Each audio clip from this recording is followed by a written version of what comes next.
On va démarrer. Donc bonjour à tous et à toutes. Donc pour ceux qui me connaissent pas, donc je m'appelle Claude Fabier. Donc les éditions Compagnons. Nous sommes éditeurs de solutions de gestion qui sont là pour enrichir les offres ERP et tout particulièrement une offre que je vais vous présenter aujourd'hui qui s'appelle TAI, donc traitement automatique des impressions. Donc l'objectif de ce module-là est d'enchaîner ou de déclencher des actions multiples et variées sur l'impression d'un document, quel que soit le document. Donc aujourd'hui, on va travailler sur un exemple concret qui est le traitement des factures au sein d'un ERP que vous connaissez certainement tous très bien, c'est EBP OpenLine, et voir ce qu'on peut traiter comme document ou traiter comme action lorsqu'on va imprimer une ou plusieurs factures issues de la facturation mensuelle ou journalière ou hebdomadaire. Donc n'hésitez pas à tout moment à m'interrompre via la zone de chat que vous avez sur vos bandeaux là, à GoToMeeting. Donc je vous encourage fortement effectivement à vous manifester si vous avez des questions. Donc moi je vais dérouler ma présentation et ensuite ce qu'on pourra éventuellement envisager c'est une discussion ouverte où vous pourrez me poser des questions et j'essaierai d'y répondre. Voilà, donc pour l'instant on va partir sur cette présentation. Donc je vais vous couper vos micros pour ceux que j'entends. Donc ils sont un peu nombreux, donc mais ça n'empêche que je vais couper les micros et vous pourrez par la suite, je les ouvrirai à nouveau et vous pourrez converser avec nous. Voilà. Alors cet outil TAI, comme son nom l'indique, donc qui veut dire traitement automatique des impressions, et part du principe que tout document que vous imprimez, donc là on va prendre l'exemple d'une facture, tout document que vous imprimez a une identité. Donc cette notion d'identité, en fait, elle est en fonction d'un faisceau d'informations qui sont présentes sur le document lui-même, d'accord. Et là on s'aperçoit effectivement sur le document que vous avez sous les yeux que le document que vous allez produire est une facture. Donc tout simplement parce que c'est écrit dessus. Et que le destinataire de cette facture, c'est ce monsieur Tong Savarin, et ensuite que le numéro c'est FA008, la date, etc., etc. Donc sur le document que vous imprimez, une information, enfin, un certain nombre d'informations sont présentes et qui permettent de définir l'identité du document. Une fois que ce document sera paramétré dans notre outil, chaque fois que vous allez imprimer un lot de factures, automatiquement un scénario, un paramétrage va reconnaître le document et va être en capacité de déclencher un certain nombre d'actions diverses et variées, comme on va pouvoir le constater et éventuellement en parler ensemble. Donc un exemple, on va le faire tout de suite avec un exemple qui va être assez significatif et assez parlant. Donc ce que je vous propose, c'est de faire un exemple sur une facture. On va prendre une facture, la facture numéro 2. Donc cette facture, rien de particulier. Donc si je l'imprime depuis mon ERP, le document produit qui serait envoyé à la facture, eh bien, produirait une page. D'accord, on le voit ici, on va jusqu'en bas, donc le document fait bien une page. Or, ce document, peut-être qu'il nécessite un traitement manuel qui va permettre de joindre, pourquoi pas, les conditions générales de vente, joindre des fiches techniques, des fiches commerciales, etc. Donc tout un tas de traitements qui seraient pertinents de faire pour envoyer la facture au destinataire ou tout simplement l'imprimer localement avant de la mettre sous pli et la distribuer au facteur. Donc ce que nous allons faire, nous allons donc imprimer un lot de factures et on ira voir ce qui se passe par la suite. Donc mes factures, je les ai toutes sélectionnées et je vais donc les imprimer. Donc pour l'instant, rien de particulier, rien d'exotique, donc on choisit d'imprimer, puisque le fait générateur, c'est l'impression. Vous remarquerez le choix de l'imprimante, donc on va choisir une imprimante qui s'appelle TAI, donc qui vient s'ajouter à l'ensemble des imprimantes que vous avez déjà sur votre réseau, comme une HP, comme une Canon, comme autre chose, peu importe. Donc là, l'opérateur va choisir cette imprimante TAI. Et dès lors que l'imprimante TAI va être sélectionnée, qu'on va imprimer, un certain nombre d'actions vont se réaliser, puisque cette imprimante est virtuelle et a pour vocation de prendre en charge le flux pour lui associer un certain nombre de traitements. Donc, comme vous êtes un peu loin de moi, ce que je vous propose, c'est d'aller voir ce qui s'est passé dans des dossiers. Donc, j'ai un dossier sur mon disque, donc archivage BP, dans lequel je trouve 2 ou 3 dossiers, pardon, et on va en choisir un type de document. On va voir que ce document a été créé et pour 2014, on va trouver nos factures. Vous remarquerez que j'ai été en capacité d'alimenter 2 dossiers, donc le dossier de l'année, et j'ai créé autant de fichiers PDF qu'il y avait de factures dans mon flux d'impression. Ces factures sont datées effectivement du 6-10 à 14h12, donc c'est bien nous. Et nous allons regarder la facture 2 qui, je vous le rappelle, au départ de l'ERP, si je l'avais envoyée vers une imprimante physique, aurait produit une seule page. Et bien lorsque j'ouvre le document maintenant, le document PDF que j'ai généré via notre application TAI, eh bien la facture a enflé. On lui a ajouté un certain nombre de pages. Alors, voyons voir un petit peu ce que nous avons ajouté. Donc, la première page de la facture, finalement, on reçoit le document, donc c'est bien celui-là que l'on va mettre en PDF. Je suis venu ensuite insérer les conditions générales de vente à la deuxième page. D'accord? Et dès la page suivante, je vais trouver des fiches commerciales, des fiches techniques, des plans, des notices de montage, enfin tout un tas d'informations qui sont paramétrables que l'on pourra joindre en fonction du contenu des lignes de facture. C'est-à-dire que le document PDF que j'ai produit pour cette facture 2, eh bien, a produit 8 pages. Si j'ouvre un autre document qui a été produit simultanément par les mêmes actions, ben, le document ne fait plus que 5 pages. Pourquoi? Parce que j'ai analysé la facture et j'ai vu qu'au sein de cette facture-là, j'avais certains articles, certaines références qui nécessitaient l'ajout de mes fiches techniques ou de mes fiches commerciales et qui vont être différentes de la facture précédente. Donc sur l'action d'impression, j'ai capturé le flux d'impression, j'ai reconnu qu'il s'agissait d'une facture, j'ai analysé le contenu des lignes de facture et j'ai produit un traitement. Voilà, donc le traitement qui est assez significatif puisque on le voit bien, le document a été modifié, ou du moins le document qui a été généré a été modifié. Donc simultanément à cet archivage par facture par année, donc là typiquement on a un chrono de facture, on a pu ranger les factures aussi, non pas par type de document, pardon, mais par client.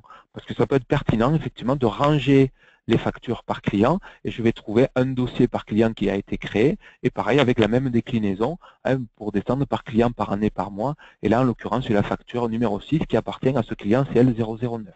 Donc cet archivage s'est fait c'est un archivage multiple avec une multitude de traitements que l'on a pu générer sur l'action d'impression.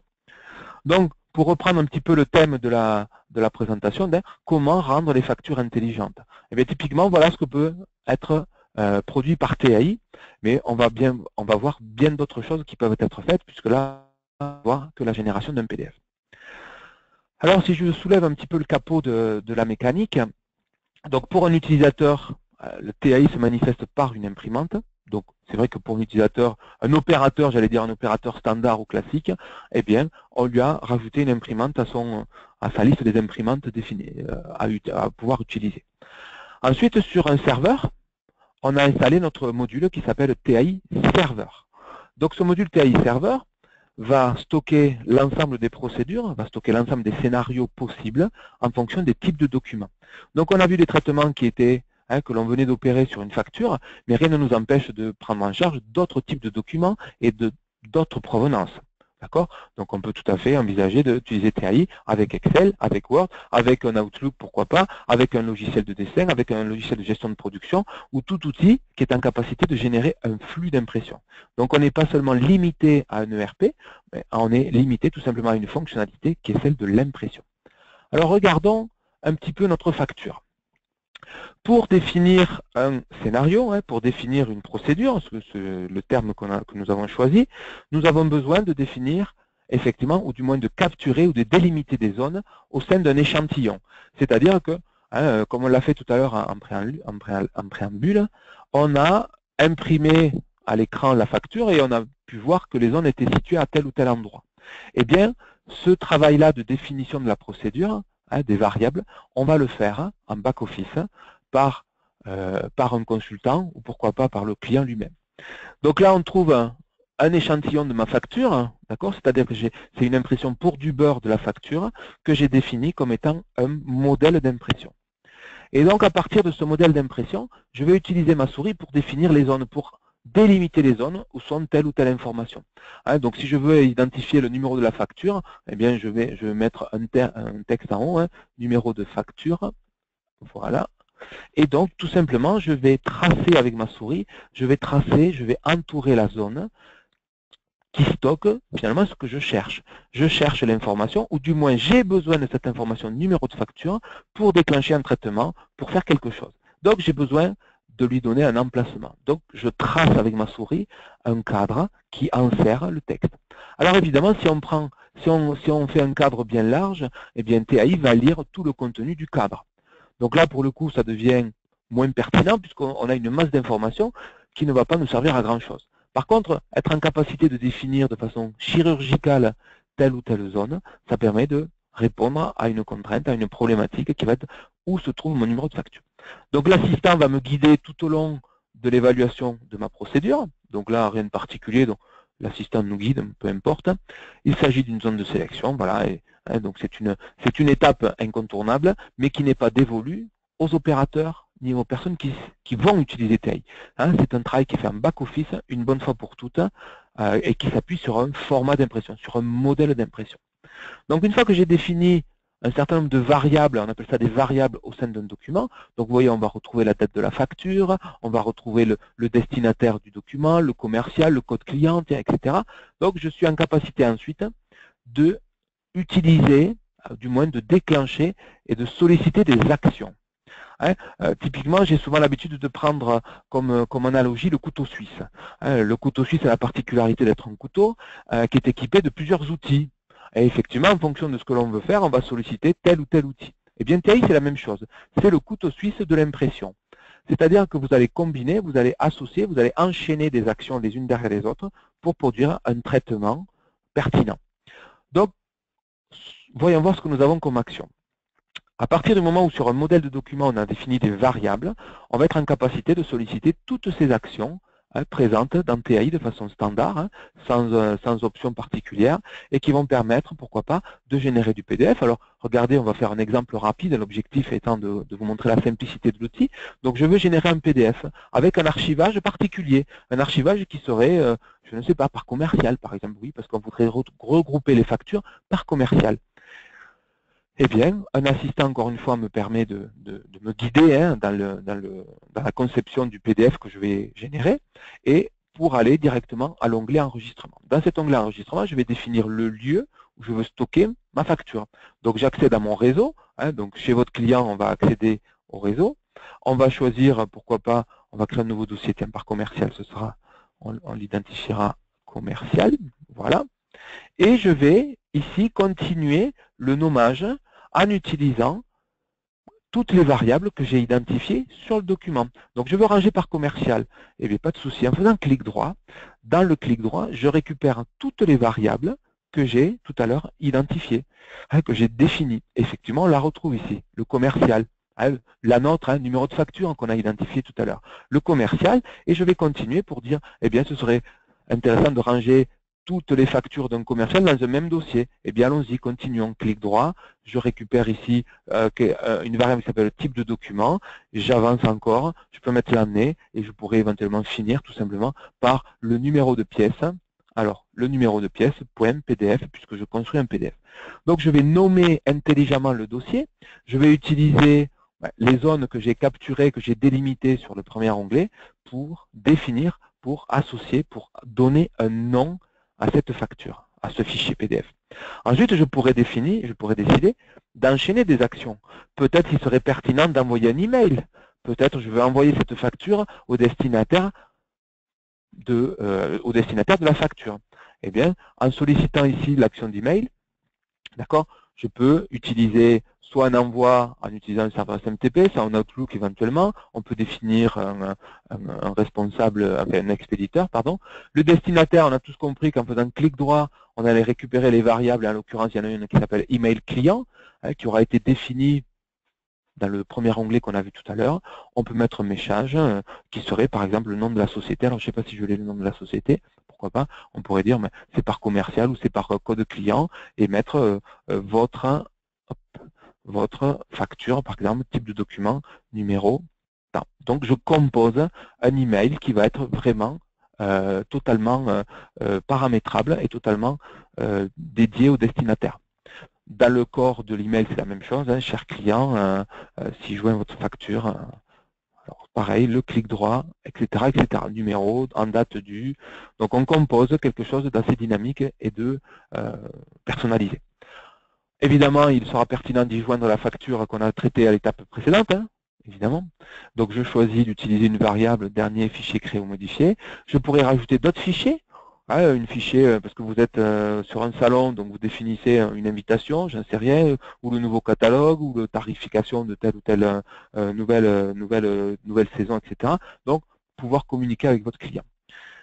Et en dernier onglet, en fait, vous allez comprendre tout l'intérêt de l'outil, c'est de se dire, tiens, je vais envoyer un email. Mais si je n'ai pas de mail dans mon client, je ne vais jamais pouvoir envoyer un email à mon client, puisque je n'en ai pas. Donc à la machine, on va lui dire, tu vas envoyer cet email, tu vas utiliser cette action seulement si l'email du client, donc vous voyez, je vais ajouter une condition, si l'email de mon client est différent de vide. Évidemment, parce que si je n'ai pas d'email, ce n'est pas la peine que j'envoie un email. Hein, c'est peut-être une grosse lapalissade, mais voilà. Donc on va faire adv monentreprise.fr, voilà. Et donc cette action hein, qui vient à la suite de la première qui a consisté à générer un PDF, je vais faire celle-ci ensuite ou pas, suivant les conditions. Et finalement, je pourrais me poser la question, si je n'ai pas d'email, qu'est-ce qu'il faut que je fasse?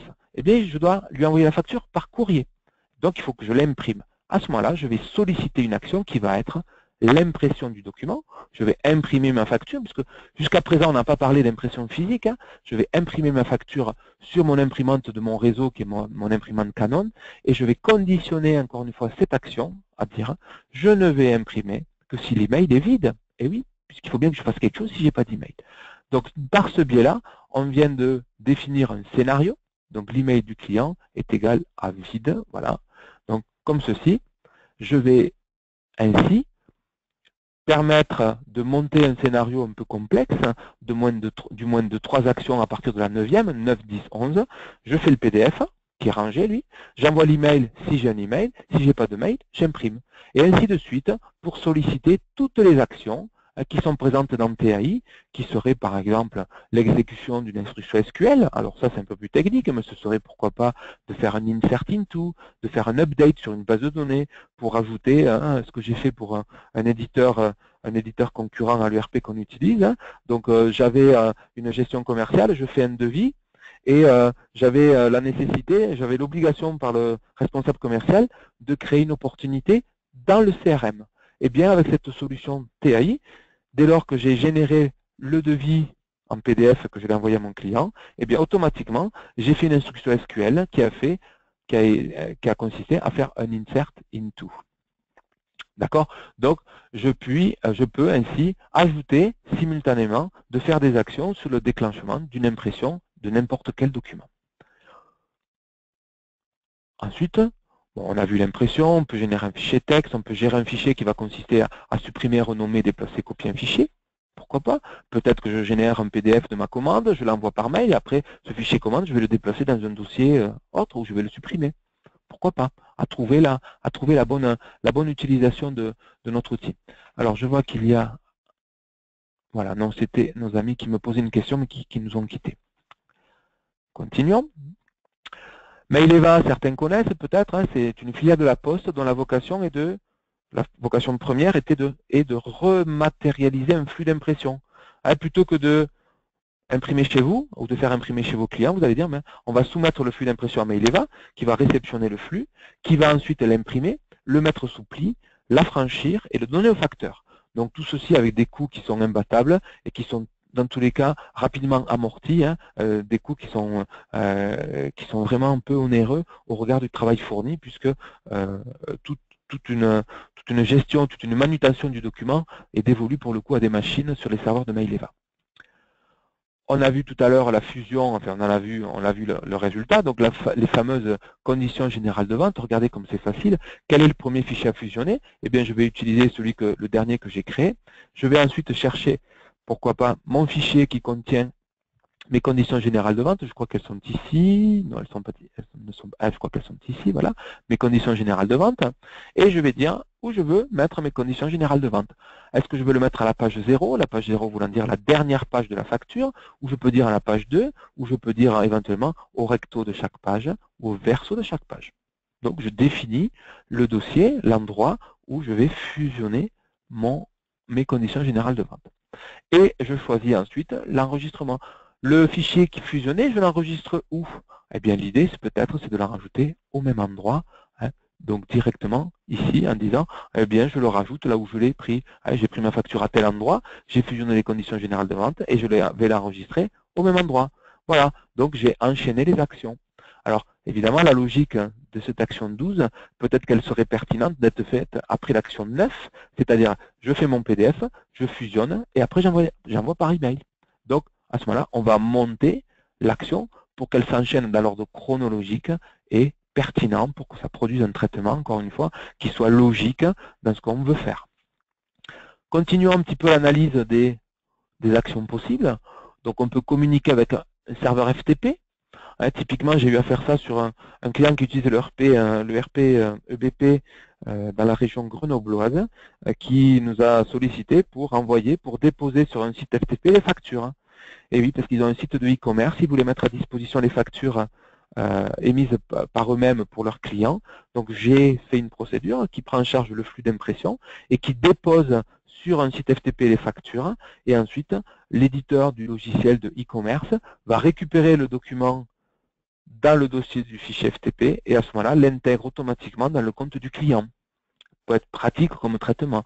Donc le FTP se fait dans les deux sens, c'est-à-dire que je télécharge, je upload ou je download. Donc je suis en capacité de faire dans les deux sens. Imprimer, exporter vers un état Crystal Report, typiquement c'est produire un nouveau document. Je ne sais pas, hein.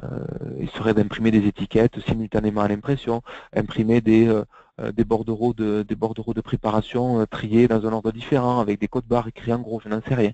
À voir ce qu'on pourrait être en capacité de faire avec cet état Crystal Report. C'est la capacité de produire des documents, de nouveaux documents, hein, que l'éditeur ne peut pas produire, que l'éditeur de documents de l'ERP ne peut pas produire ou difficilement, ou saurait être effectué en deux impressions. L'objectif est de gagner du temps. Imprimer des documents PDF, on l'a compris, hein, j'ai fusionné ma facture avec mes conditions générales de vente, je veux peut-être l'imprimer. À ce moment-là, je vais utiliser l'action d'imprimer des documents PDF pour produire, effectivement, pour prendre en compte les éléments que j'ai fusionnés. Logidoc, c'est un concurrent de Maileva, d'accord? Et Code.net, c'est la capacité que vous allez avoir, hein, ou nous, de développer un connecteur qui n'existerait pas. Hein. C'est-à-dire que vous avez une action là qui vous manque, hein, elle n'y est pas, elle n'existe pas, parce qu'on ne l'a pas pensée ou on ne l'a pas faite. Eh bien, on peut tout à fait développer en utilisant un langage de développement qui est le C#, hein, donc sur plateforme de Microsoft, développer un connecteur qui va faire un traitement. Voilà, et qui n'existe pas dans la liste des actions possibles, eh bien, on va le développer. Typiquement, ce qu'on a fait là, c'est la signature numérique des documents, c'est-à-dire que un client nous avait sollicité pour signer les factures, d'accord, avant de les envoyer par mail, puisqu'une facture non signée, c'est une facture potentiellement dangereuse parce qu'on peut la modifier. Eh bien, notre client souhaitait y apposer un tampon numérique, une signature numérique. Eh bien, le connecteur n'y est pas. On l'a développé en utilisant le langage C# qui a pour vocation de prendre le fichier PDF, de le déposer sur une plateforme en mode SaaS qui va signer le document et la plateforme qui a signé me renvoie le document signé, d'accord, protégé avec un tampon numérique et à ce moment-là, le document est acheminé par mail en fonction de l'ordre effectivement d'exécution des actions. Voilà, donc comme on vient de le voir, hein, TAI vous permettra de faire une multitude de traitements sur l'impression d'un document. Là, en l'occurrence, on a vu avec les factures. Donc, on pourrait tout à fait envisager de traiter d'autres types de documents, quelle que soit la provenance de ce document, les bulletins de salaire. J'avais fait une procédure pour gérer les bons de livraison. Hein, donc, pareil, avec une procédure qui prend en charge, hein, qui définit ici, là, à partir d'un modèle de bon de livraison, je récupère des informations sur le document qui vont me servir ensuite d'exécuter des actions qui étaient du PDF, archivage par type de document, j'ajoute les conditions générales de vente, etc. Donc, je rajoute du document, je fais du traitement qui m'aurait consommé énormément de temps si j'avais eu à le faire manuellement. Voilà. Alors, ce que je vous propose, c'est de vous ouvrir vos micros et éventuellement de répondre à vos questions, c'est pas éventuellement, de répondre à vos questions si vous en avez et voir comment vous pouvez proposer cet outil à vos clients pour répondre à des problématiques qui sont particulièrement variées et qui ne trouvent pas forcément de solution directement avec l'éditeur de l'ERP. Voilà, c'est à vous. Je vous écoute si vous avez des questions. Allô, allô, pas de questions?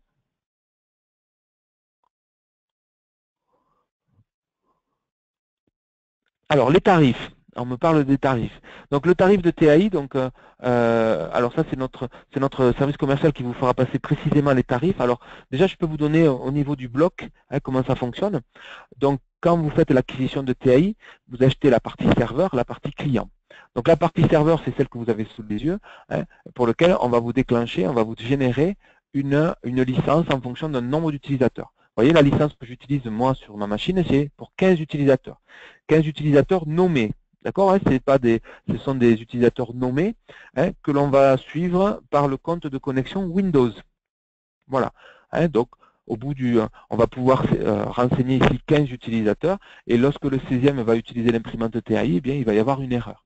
Donc le jeton, puisque c'est comme ça qu'on appelle ça, on peut tout à fait attribuer un jeton à un utilisateur pour demain le supprimer et le réattribuer à quelqu'un d'autre. Donc ce sont des jetons qui sont mobiles, que l'on peut attribuer et qui sont liés en fonction du nombre d'utilisateurs Windows connectés. Alors, notre bloc d'entrée, notre package d'entrée, donc c'est la partie serveur qui permet de concevoir les procédures. Et ensuite, c'est pour 4 utilisateurs. Donc, de 1 à 4 utilisateurs, 1 à 4 comptes Windows qui seraient connectés à cette plateforme TAI qui permettra ensuite de faire des traitements aussi variés que les bulletins de salaire, les bons de livraison, les factures, les commandes fournisseurs, ce que vous voulez. D'accord? Donc ce tarif-là, donc c'est Justine et Caroline qui pourront vous le faire parvenir. On est aux alentours de 1200 ou 1300 euros, quelque chose comme ça. D'accord? Pour ce premier bloc d'entrée.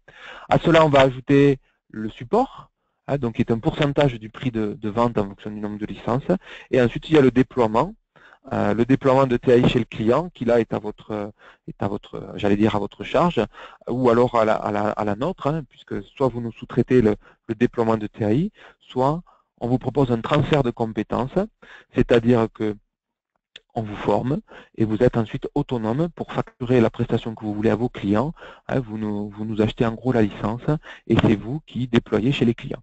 Alors je ne vous cache pas que nous préférons cette solution puisqu'elle vous permet de gagner en autonomie et ce dont on s'est aperçu, c'est qu'à partir du moment où les partenaires sont en autonomie avec l'utilisation de TAI, eh bien vous trouvez des applications qui peut-être vous n'auriez pas trouvées si vous faisiez systématiquement appel à nous. Parce que TAI, c'est une mine de résolution possible autour d'un flux d'impression. Voilà. Est-ce que j'ai bien répondu à votre question? Je crois que c'était Dominique qui m'avait posé cette question. Alors, d'autres questions sont arrivées. Alors, quant aux licences gratuites pour tester en interne, il n'y a pas de souci. D'accord? Donc là, on est en capacité de vous générer des licences d'évaluation ou même de vous donner des licences NFR. Alors, l'expérience que j'en ai, cet outil qui paraît simple dans le fonctionnement que vous en avez fait, nécessite quand même un minimum d'apprentissage. Donc l'idée, plutôt que de vous laisser une version d'évaluation qui, elle, serait vierge, c'est-à-dire sans aucune procédure, sans aucun traitement dedans. C'est-à-dire que dans l'onglet des procédures, il n'y a rien, c'est vide. Donc construire une procédure, ça nécessite un peu de technicité, un peu de formation. Donc effectivement, la version d'évaluation ne vous servira pas à grand-chose sans un petit accompagnement que l'on peut vous proposer. C'est pour ça qu'on privilégie systématiquement bien un transfert de compétences qui pourrait se réaliser lors de la signature d'un premier dossier. C'est souvent ce qui se passe, c'est-à-dire qu'ensemble on chemine, je vous accompagne lors de la présentation de l'offre auprès d'un de vos clients. Le client va certainement signer, va être emballé par l'outil, donc va signer une proposition avec vous, d'accord? Et à ce moment-là, on déploie ensemble.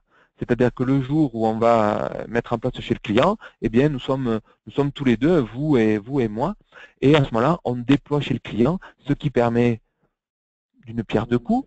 Vous déployez directement chez votre client, donc le client a la solution à sa problématique, vous avez acquis la compétence sans que ça vous coûte grand-chose puisque c'est votre client qui a payé pour vous former. Donc ça peut être une bonne solution ça pour aller prendre le premier pas avec TAI. Voilà. Alors, y a-t-il d'autres questions? Oui, vous m'entendez? Oui. Oui, Amigé Saubagne. Qu'est-ce qu'on a comme outil pour montrer ça aux clients, autre que les paquets de papier qu'est-ce que vous préconisez? Alors, vous avez sur En notre site, attendant, il y a en des attendant qu'on vidéos. soit formé, je veux dire. Ouais. Nous, on a des Oui. vidéos qui sont sur notre site, d'accord? Donc notre site, il s'appelle, je vous l'écris là directement, compagnon-arcadie.com. Donc ça, c'est la première solution, la première méthode. La deuxième, c'est moi. C'est-à-dire que le jour où vous avez vous ressentez, vous sentez, vous percevez un besoin chez le client, à ce moment-là, vous m'appelez, on convient d'une heure ou deux de présentation chez votre client et on essaie de monter comme ça. Donc, de toute façon, vous, après, vous allez acquérir la compétence, c'est clair, et c'est vrai que cette compétence, une fois qu'elle est acquise, vous êtes totalement autonome pour installer sur vos postes, faire des démos chez vos clients, répondre à leurs questions, puisque ça peut être vraiment un outil qui va très très très loin dans la génération de process complexes. D'accord. Voilà. Ok. Mais tout est possible. En fait, si tout n'est pas possible, tout est entendable. C'est-à-dire qu'on est prêt à tout entendre. C'est-à-dire que toutes vos demandes trouveront une oreille attentive. Ok? Donc c'est pour ça que n'hésitez pas à nous consulter, à nous contacter, en nous posant des questions. Nous, notre objectif, quel est-il? Notre objectif, c'est que nous vous accompagnons sur les premières affaires et après que vous gardiez de l'autonomie pour les faire. Notre objectif aussi n'est de jamais, on ne traite jamais avec un client final. D'accord? C'est-à-dire que nous, on a un réseau de partenaires hein, et ce réseau de partenaires, on y tient. Donc, si tant est qu'un client nous appelle un jour, on nous trouve sur Internet, et c'est souvent le cas, on a beaucoup de clients qui nous trouvent en cherchant sur Internet, donc ils nous appellent, et la première chose que nous on fait, on leur dit, quel est votre partenaire? Et dès lors qu'on a défini le partenaire, on a trouvé le partenaire du client, d'accord? Et bien à ce moment-là, on rappelle le partenaire en lui disant, eh bien voilà, on a ton client qui nous a appelé et qui cherche une solution, et cette solution, nous l'avons. D'accord? Donc c'est vraiment le point central pour nous qu'est-ce que c'est ça? C'est le point central que de faire ça. Pour nous, c'est essentiel de conserver la relation avec le partenaire. On ne traite jamais avec le client final, si ce n'est techniquement. Alors, d'autres questions?